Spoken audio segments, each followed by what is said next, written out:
Story 1. Because literally every living thing in existence dies, even stars. The only thing you should fear is how you die, not death itself. And even that's completely natural too.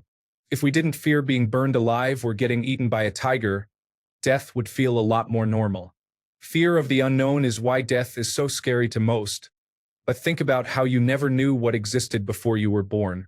Death is kind of like that. Story 2. I am not afraid of death because it is just a part of life. I think it is more about how you live than how you die. If you focus on making the most out of your time here, death does not seem as scary. It is inevitable, so I would rather spend my energy enjoying the moments I have. Story 3. I do not fear death. I had been dead for billions and billions of years before I was born, and had not suffered the slightest inconvenience from it. Samuel Clemens, Mark Twain. Story 4. Several years ago, there was an incident that nearly killed me, and my heart stopped for at least a minute. I've seen the other side, or at least the transition to it, and I've made my peace with that. I even sort of look forward to going back there, hopefully after a nice long life. Story 5. I'm 75 and in fair health. I just had a physical, and the doctor said all my tests were good. However, a couple of years ago, I was diagnosed with late-stage pancreatic cancer and was told I might have a month left to live. I didn't even get upset. I just started making a list of things that I had to take care of. But a peace came over me, and I was fine with my outcome. Luckily, I started asking questions and went to an oncologist. He ran the tests, and there was no cancer. The swollen pancreas was due to a combination of drugs I was taking. Story 6. I'm generally a pretty lonely guy. Late 30s, never been in a relationship. I have given up all hope of dating or having a family. I'm much more afraid of living like this for the next 50 years than I am of dying. Once my parents are gone, I will have no one left. Thanks for the nice words, everyone. I just wanted to say that I have no intention of harming myself or worse. I find enjoyment in my work, and for now, I have my family and some friends I see occasionally. Story 7. I've been critically ill and near death 3 times, and one of those times they really struggled to get me back. I could hear but not see or feel them fighting for me, and it would have been so easy to just let go. The dark, quiet, pain-free space I was in felt so much more inviting than the pain-filled one they brought me back to. I think being that near death gives you a different perspective. I am disabled now, and day-to-day living is hard. Dying felt so easy. I am very lucky that I had a really full life before and have a wonderful family and husband. I can be content with the limited life I have now and not fear what comes next. Story 8. I know I'm afraid of what I would miss. Personally, though, the idea of the permanent cosmic nap isn't exactly unappealing in the grand scheme. I just hope it's a much later time, and it's also the right time. Like Dad carrying you to bed from the car when you fell asleep as a kid. Story 9. Death intrigues me, it makes me curious. The living have absolutely no idea what happens after we die. No one knows exactly what happens. It's all just purely speculation and guessing. Plus, death is the only thing that everyone on this planet has in common. Do not be afraid of death, for she is a friend who welcomes you at the end of your hunt. Story 10. In my experience, you can't feel people's presence in the room once they have passed.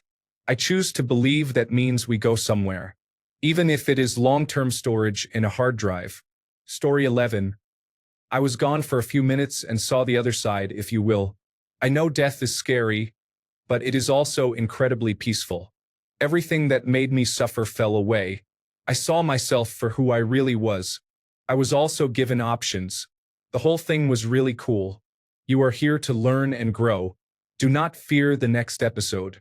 Story 12. I don't mind dying. I heard it's peaceful. Some say they felt super warm and relaxed when they were dying. I'm scared of what's after death and how I die. I don't want to die a slow, painful death. Dying from natural causes is probably the best way to go. Also, I have a twin. We share everything together. We plan on living together. The scary part is, if I died, how would she handle it?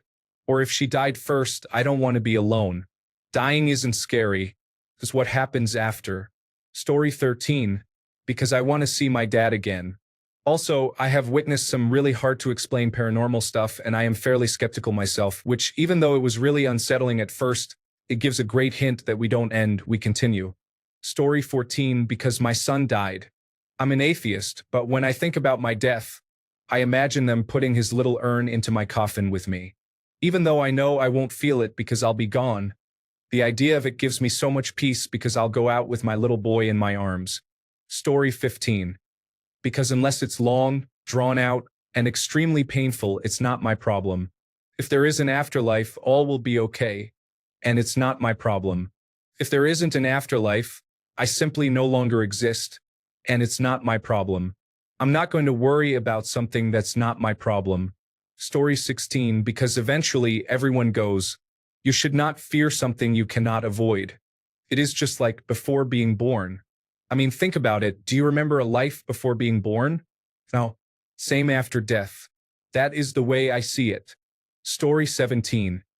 It is only a tragic, painful, long-suffering death I fear, but death itself, no. But I have to. It is only because I feel I lived a pretty good life, that is, done some things I wanted to do. Story 18. I believe in some sort of afterlife. I believe I will get to hold my lost pregnancy baby in my arms. I believe my living children will meet me there someday. I don't believe I'm a bad person who would end up in hell. Worst case scenario, I'm wrong about an afterlife and I'll cease to exist and won't think or feel anything anyway. Story 19. Why should I be? Upgrading my consciousness has helped me realize that what exists can't become non-existent. Death is a natural process we go through, though.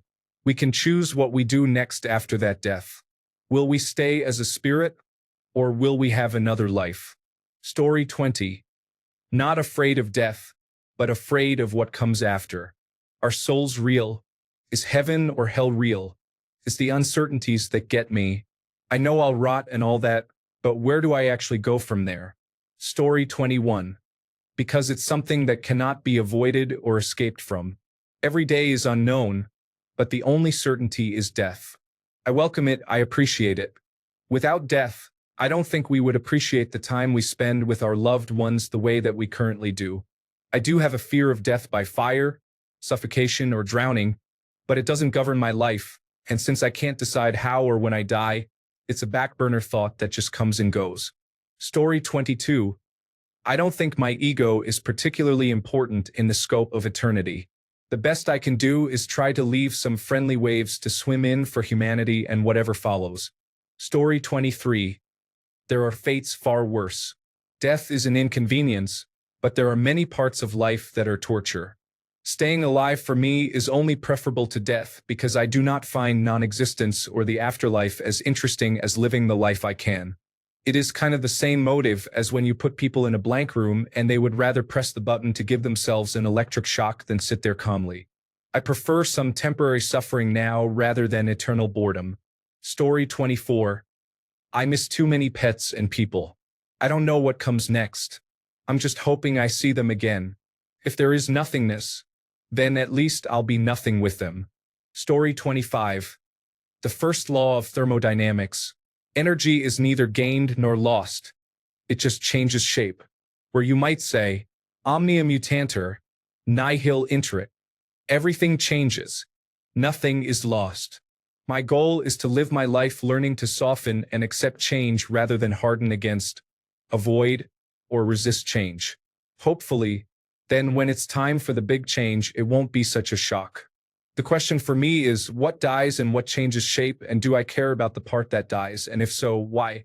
Perhaps that's the stuff I need to let go of while I'm alive so that when death comes, there is nothing to lose and nothing to die, just a metamorphosis. Story 26. I remember as a 4-year-old kid learning that my young mom would soon leave me. I kept crying and holding her and telling her not to die. My older siblings came to the room to see the commotion. Looking back as an adult, I realized my mom was contemplating overdosing on some type of pills, and I caught her in the act. Older siblings were numb as this was my first time experiencing my mom's attempts. You wake up, get dressed and ready to go to school, play on the swings and slides, laugh on the bus only to come home never knowing what to expect. Death isn't someone in a cloak with a scythe. It's undiagnosed mental illness in a family with too much pride. Story 27. Because it is inevitable, it's hard to be scared of something that is guaranteed. Other people's death is more concerning to me, especially the people I care about, obviously. Story 28. I'm tired. I don't want to go yet while my babies are still growing up, but I'm so tired. I take comfort in the fact that someday I will get to rest. Story 29. If you have ever experienced a trip with lysergic acid diethylamide, psilocybin mushrooms, or dimethyltryptamine, you are ready to accept everything as part of the big plan of the universe. Even death is nothing you should be afraid of. It will be just the next step on your journey. Story 30. I'm afraid of the experience of dying, to be honest, but not death itself. I'm excited to meet Jesus. I just don't want to suffer a whole bunch first unless absolutely necessary. Story 31. Because I am a realist, I know what is coming and am okay with whatever time I am given. I am not lying to myself. We have our times, however brief or long we have. Story 32. I don't fear death since I cannot wait to meet Hades and walk the Garden of Persephone. But I fear the method of dying. I don't want to burn to death or have something extremely painful happen. Story 33. Because I am pretty sure I nearly died one night, and in that moment I thought I was totally fine if I died and felt an overwhelming sense of calm and love. No idea what happened, but I was in bed sleeping and woke up and suddenly felt like I didn't need to breathe anymore, and then had all these feelings. It went away, and I remember suddenly breathing really hard to regain oxygen. It was super weird, but also comforting in the way I explained. Story 34. Because at the end of all things, we return to the earth that birthed us and replenish her. I will have another life and another journey, perhaps different from the one I've had, perhaps the same, but always I will return to the earth. Story 35. Working in healthcare, I've seen many die. I've seen some die for a few moments and come back. Anything they have said about it has all been positive and peaceful. Most elderly die smiling, and it's weirdly calming to see. Story 36. I had a near-death experience, and it was peaceful. Besides, the energy within us is neither created nor destroyed. It's physics. We just change form, like steam rising into the atmosphere. Story 37. You will not know you're dead. I had a heart attack and was unconscious for 6 days in the intensive care unit. When I woke up, I had no idea how close I had been to permanently gone. I didn't remember a thing about the heart attack either. Story 38. There are several reasons. I cannot control it, so why let it dictate anything about my life? It is a natural process, so it is supposed to happen. Like I was designed this way, so trust the process. Millions of people have done it. Everyone who came before us has been there, done that, so it is almost like when your mom tells you that it is not as scary as you think when you are learning to drive a car or going into surgery. If you lost control of your car and were headed downhill toward a busy highway, would you really want your last moments to be panic and chaos? Or would you take a second to find a little peace? Life is hard, and sometimes it feels better to let it be.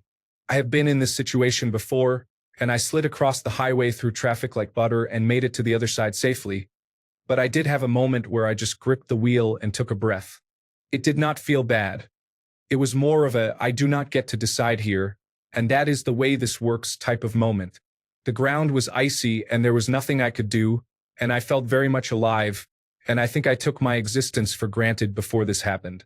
But it is comforting being on the human trajectory, because things are going the way they are supposed to. Also, in that moment, time really did slow down for me. I had time to think. I hope that made sense. Story 39. At the age of 23, I had a really bad hemorrhagic stroke. I'm now 30 years old. I was in a coma for a little while, and when I woke up, I had to relearn almost everything. I was at total peace when I was in the coma. I imagined death would be the exact same thing. So, I live my life one day at a time because there is no certainty I will see tomorrow. Story 40. Firstly, you're worried about something that's unavoidable. Second, there are plenty of near-death experiences out there that point towards an existence beyond this one. Many report similar themes and patterns across cultures for credence. Third, I have my own personal experiences. strange occurrences and feelings as a child, and an accidental out-of-body experience in my 20s. Story 41. Kind of pointless to fear death when you are in your 20s, and the doctor optimistically says you are going to live at least 3 years. I have stage 4 brain cancer. I went through 2 months of increasingly bad symptoms and was not properly diagnosed until I collapsed. My organs were all shutting down, my heart was failing, and they finally scanned my head to find a tumor the size of a softball. 40 hours in a blacked-out near-death situation passed in what felt like 5 minutes. While all of that happened, I was having a very peaceful and serene dream of floating through an endless void of empty space. No stars, no planets, just me drifting for all eternity. It was honestly very relaxing. Tough to say if it would have continued after death. Side note, I recently passed the 3-year mark. Story 42. Fear is the mind killer. Why worry about the inevitable? I'm in no hurry, but I can't see living in fear. I'm 61 and Canadian. Glad there is somewhat of a safety net before the next adventure. Either there is something more or not. One way I won't care, the other I have no trepidation over. Relax and enjoy the moment. A sunrise on a crisp winter morning, or a wildflower blowing in the breeze. Smiling at the kindness of a stranger. Lots to enjoy until the end. Yes, I have some issues, and it is what it is. All good. Peace to all of you.